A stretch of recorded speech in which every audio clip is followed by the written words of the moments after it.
This your Hub City boy, OG Bry-dee, host of Urban Realness, man. Hit that subscribe button, that like button, that notification button, and that share button. I'm gonna jump back into a topic I was just into, man. With this dude, Blue Devil. You know, now I'm not even addressing him. I'm past even a rebuttal or a response from him. But this is what I want to say, man, to America. America was built on the back of us. What I mean by us, my ancestors, and I can trace my lineage all the way back into the McIntoshes, who was slave owners of us, man, in Mississippi. All right? It was three great things built America, man. Petroleum, anthracite, which is coal, petroleum, which is oil, and black slaves. We're the only people that was kidnapped and brought over here. We lost our language, our culture, and everything else, but we made a way. We became trendsetters. We did jazz. We got that stop line, that stop sign, that yellow light, that red light. You wouldn't have that if it wasn't for one of us. We patent what makes shoes. You wouldn't have the soles on your shoes and the machinery that made it. We pioneered that. You wouldn't get plasma to save your life in blood if it wasn't for us. And I can just go on and on and on for the litany host of things we did. When you sit up and you look at organized sports, you're looking at 85% of us. When you put on your Raider gear, because I'm a Cowboy fan, but when you put on your Raider gear, who you rooting for? Us. When you put on your Lakers gear, who you rooting for? Us. I'm not making it racial, I'm calling it what it is. We dominate sports. We dominate every field of sport that we go into. And then we dominate sports that are not dominated by us per se on player-wise, then we encounter racism. This comes from everything from hockey to soccer. We took over tennis, at least on the female spectrum. So when I sit up here and I address dudes, I say, we contribute everything to this culture and got nothing in return but ridicule, oppression, lynchings. I've yet to see a Mexican that was lynched just because he was a Mexican on a wide scale.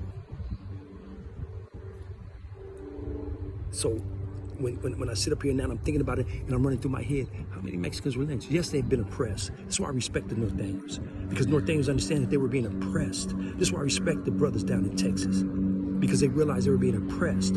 This doesn't mean hate anyone. It's recognize historical facts. So when it comes to the Southsider, I don't hate that dude. I don't have hate for nobody. I can have distaste, but I don't hate you. I can't possibly hate you. What am I hate you for? I'm not going to give you rental space in my mind for hatred. I'm not going to give that. But I have to address there are so many things in this country that we contribute to. Yes, the Spanish culture is contributed too, but bear in mind, man, you speaking a foreign language with a foreign name. You made a culture your culture. But Western Europe was all white people, just like France was all white people. Just like London, England, I mean, Britain was all white people. When you look at it, Scotland was all white people. And they all spoke their respective languages. And Spanish was the language of who? The Spaniard. And he came down and interposed his beliefs and his theological beliefs and his way of life belief and his so-called civilizing ways upon you. You lost your native tongue. You lost your native everything. And you adopted another culture.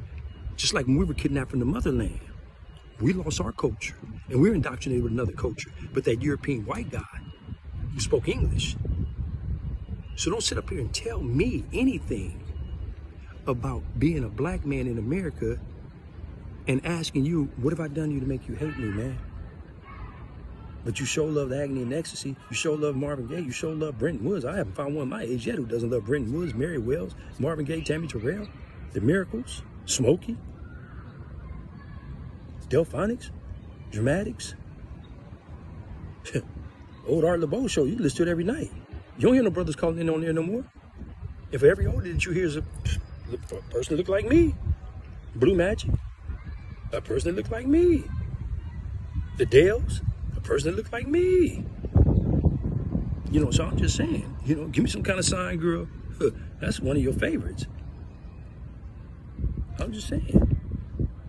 So you dudes hate us so much, yet in the same token, all I'm just saying, man, is I'm not trying to do a YouTube spit spat back and forth or none of that.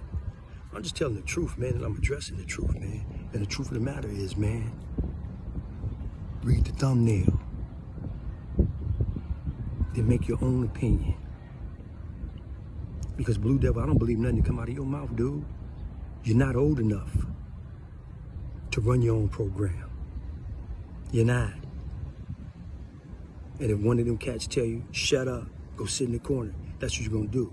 Can't nobody tell me to shut up and go sit in the corner. I'm OG, second generation. Been around. Name speaks for itself. I don't have to say what I did in that idiot world, because that's what it was, an idiot world. But I did spectaculars in that world when I was in that sick world. I've done so many things that I forgot about half of them that I did. And half of this generation ain't gonna do half of the things I did that I didn't forgot about. That's how long I've been putting in that thing when I was into that. So all I'm just saying, Blue Devil, you're not old enough to run your own program. You are allowed. You can get put on punishment real quick by your own of what you represent. So on that note, man, it's the Hub and the Double Neighborhood Love. Hit that subscribe button, that like button. You know what it is. 2 of them, Compton, California, baby. Y'all know what it is.